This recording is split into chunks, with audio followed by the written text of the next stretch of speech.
Selamat pagi, Assalamualaikum warahmatullahi wabarakatuh. Waalaikumsalam warahmatullahi wabarakatuh. Anak-anakku sekalian, puji syukur hari ini kita bisa melaksanakan kegiatan pembelajaran secara online. Untuk mengawali kegiatan kita, saya mohon anak-anak salah satu mungkin mewakili teman-temannya untuk memimpin doa.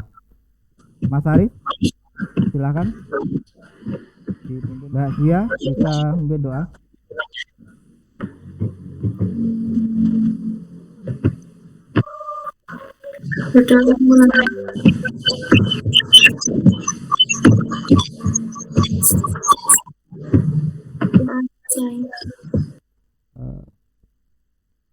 Terima kasih anak-anak.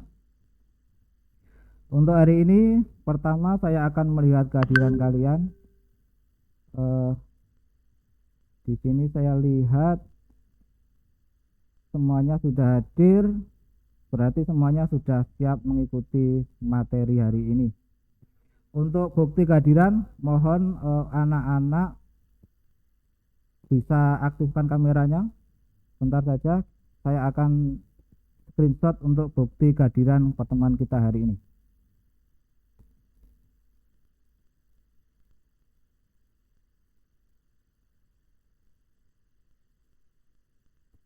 Oke ya, 1, 2, 3. Oke, 1, 2, 3. Selesai, sudah saya screenshot. Untuk kelancaran komunikasi, barangkali yang sinyalnya atau untuk mengurangi kuota, bisa anak-anak kita belajar dengan suara saja, agar suara yang diterima atau suara kalian ketika menjawab nanti tidak putus-putus. Nah, hari ini kita akan belajar tentang konsep dan etika kewargaan digital.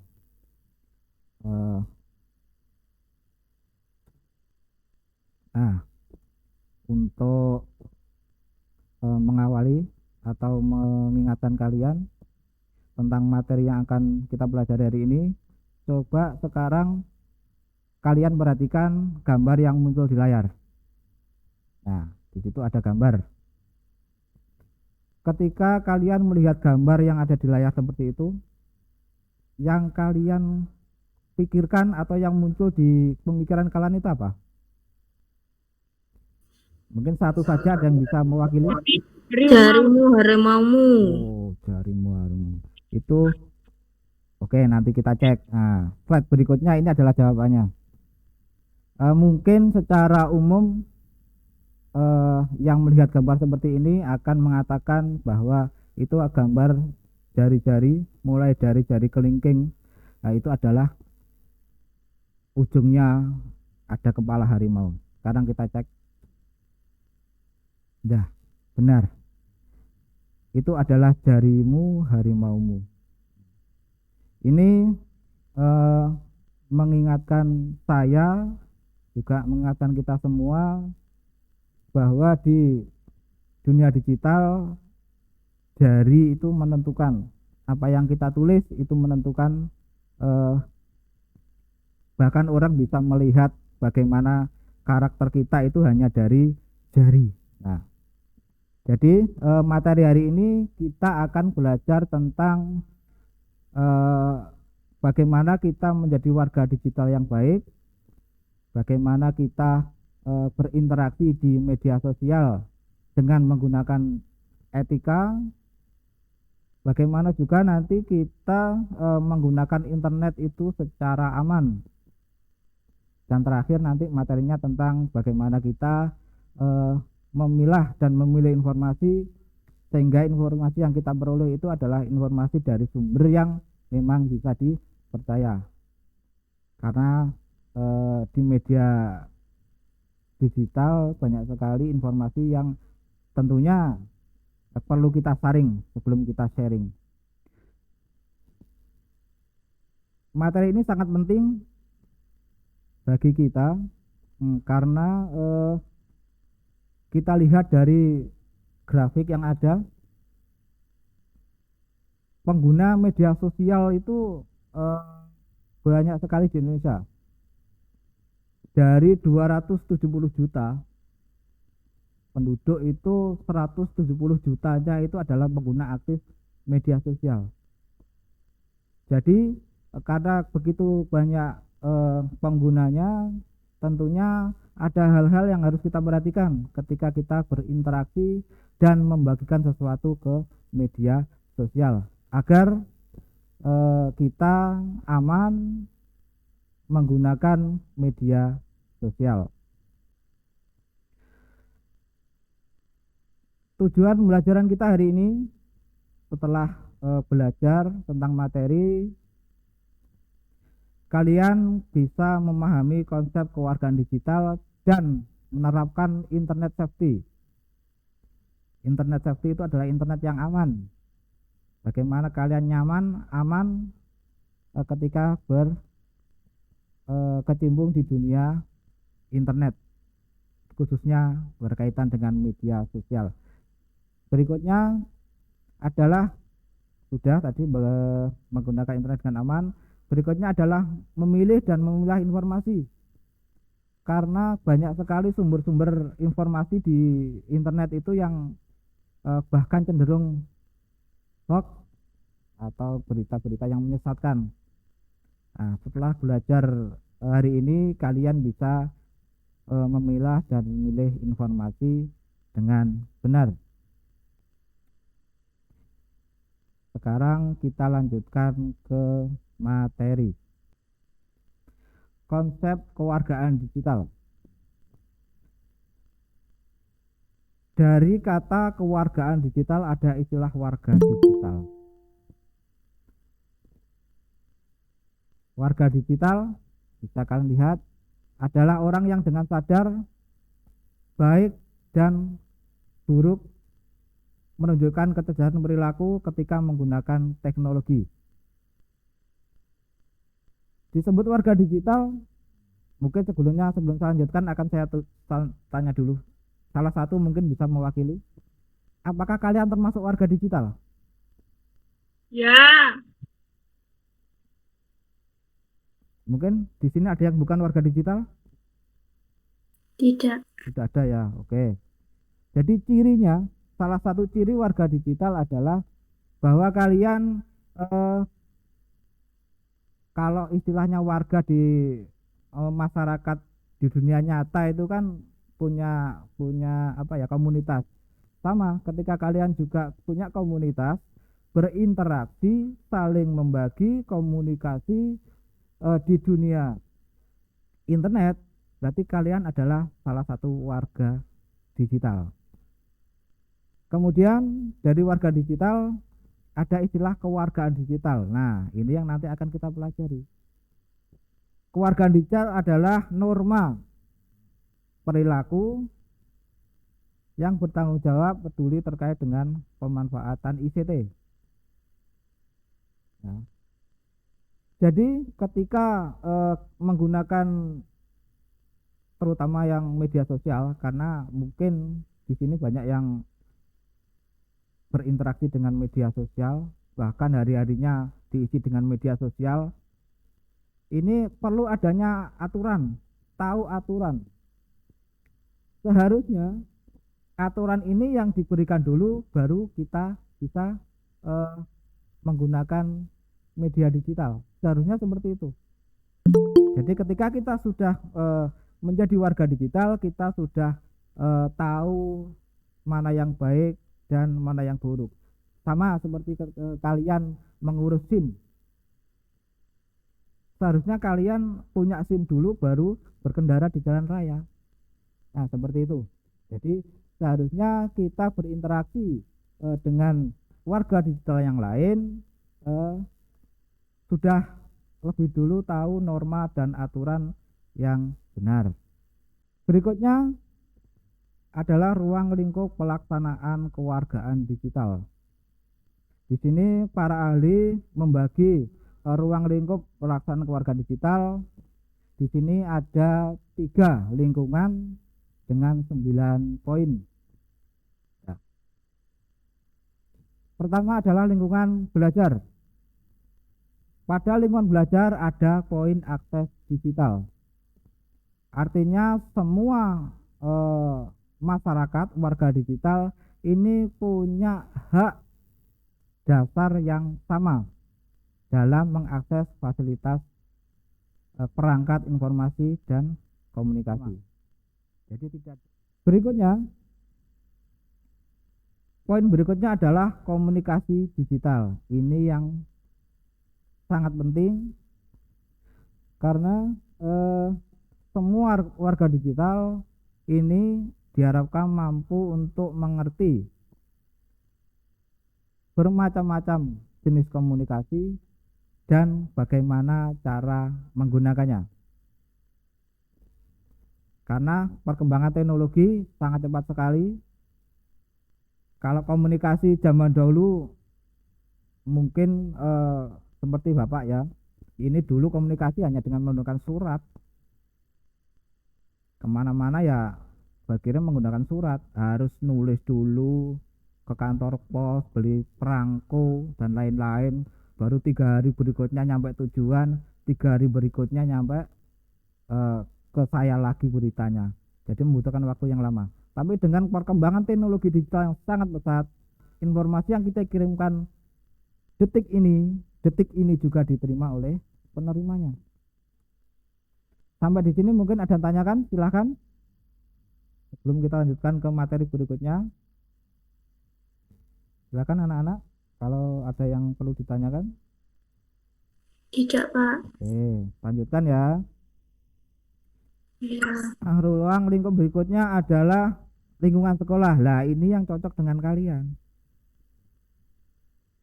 Kalian sebagai siswa ini perlu menerapkan etika kewargaan digital di lingkungan sekolah, sehingga kalian bisa nyaman, bisa aman ketika berinteraksi di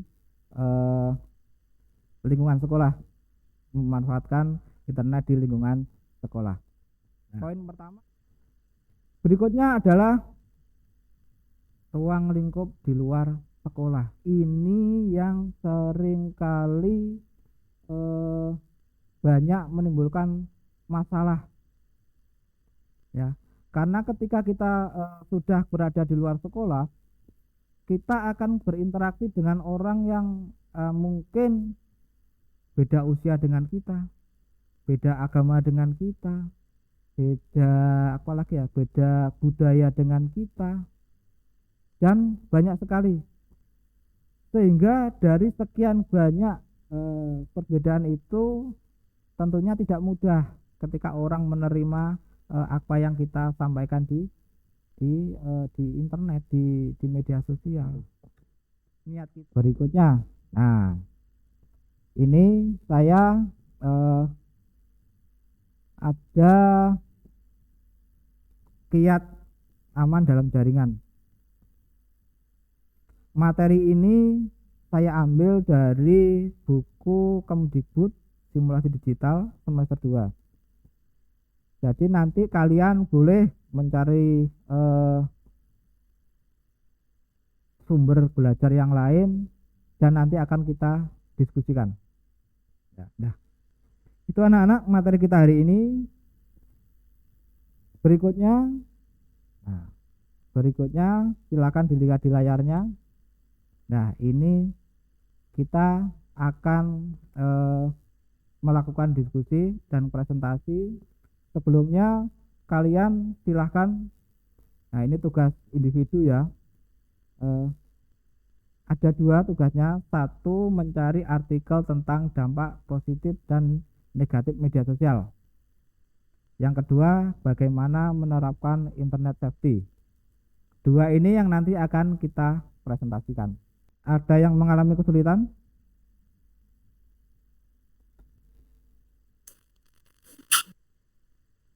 Iya, ada kesulitan? Tidak, Pak. Oke. Monica ada kesulitan? Tidak, Pak. Oke, ayo sudah pinter-pinter ini yang tiap hari berkeluh dengan media sosial. Mbak Indri, gimana? Sudah, Pak. Sudah selesai. Waduh, ini di luar dugaan saya ini. Saya alokasikan waktunya ini 30 menit, ternyata kalian berapa ini? 10 menit tidak ada, ini sudah bisa luar biasa sekali. Yang lain barangkali ada yang ingin Ini bisa menawarkan. dampak positif sama negatifnya, Bapak, dari pengguna media sosialnya. Iya, nah, dampak positif dan negatif penggunaan media sosial. Jadi di sini dampak positif dari media sosial sebagai media penyimpanan informasi yang sangat mudah menyebarkan melalui situs jaringan sosial. Hanya dalam tempo beberapa menit setelah kejadian, kita telah bisa menikmati informasi tersebut. Di media sosial juga banyak kan, kayak seperti WhatsApp juga bisa mengirimkan pesan secara langsung. Dan dua, situs jaringan sosial membuat anak dan remaja lebih bersahabat dan perhatian. Dengan menggunakan situs-situs web, para pengguna internet di seluruh dunia dapat saling bertukar informasi dengan cepat dan murah. Ini, Pak, berdasarkan yang saya dapat, kelebihan di sosmed itu banyak sekali. Yang pertama, sama dengan Mbak yang tadi, menjalin silaturahmi. Terus kita juga bisa mencari informasi lebih cepat. Bisa kita gunakan untuk ajang promosi, Pak. Kan kebanyakan dari kita juga jualan, Pak. Dan kekurangannya seringkali akun kita itu digunakan oknum-oknum yang tidak benar untuk tindakan kriminal misalnya. Karena pengalaman saya, akun saya itu pernah dihack, Pak.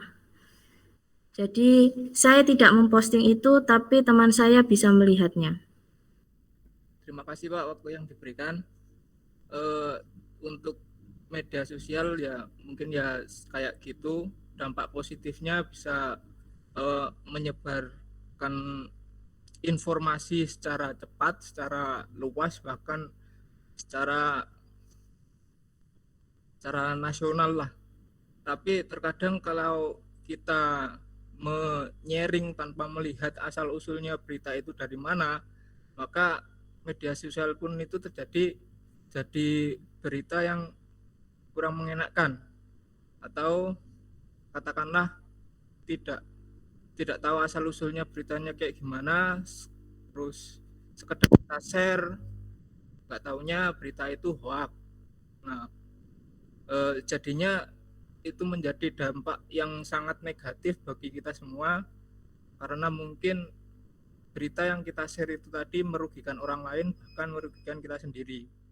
Nah, kalau saya menanggapi hasil presentasi dari Hanif tadi kan apa ya, ketika kita melakukan sharing berita yang salah dan orang menganggap yang kita bagikan itu benar, itu akan, kalau saya istilahkan itu dosa digital lah, dosa digital yang berulang-ulang.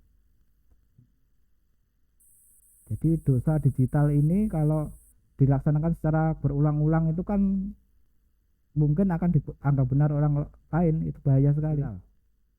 Dan sebelum saya akhiri, nah ini untuk tugas kalian di rumah nanti, karena kita sudah belajar tentang etika digital, maka nanti tugas kalian adalah kalian screenshot ya. Jadi kalian memposting sesuatu, memposting tulisan di akun media sosial kalian dengan menerapkan etika digital. Kalian screenshot, kalian kirimkan ke WA saya. Terima kasih Pak atas waktu yang diberikan. Oke, untuk mengakhiri kegiatan ini, marilah kita berdoa agar kita sama-sama terjaga dengan menggunakan media sosial kita supaya tidak merugikan orang lain dan diri kita sendiri.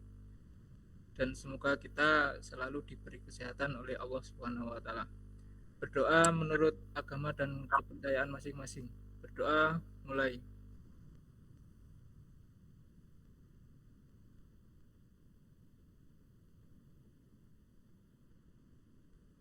Doa selesai. Terima kasih. Untuk mengakhiri kegiatan hari ini, doa sudah disampaikan.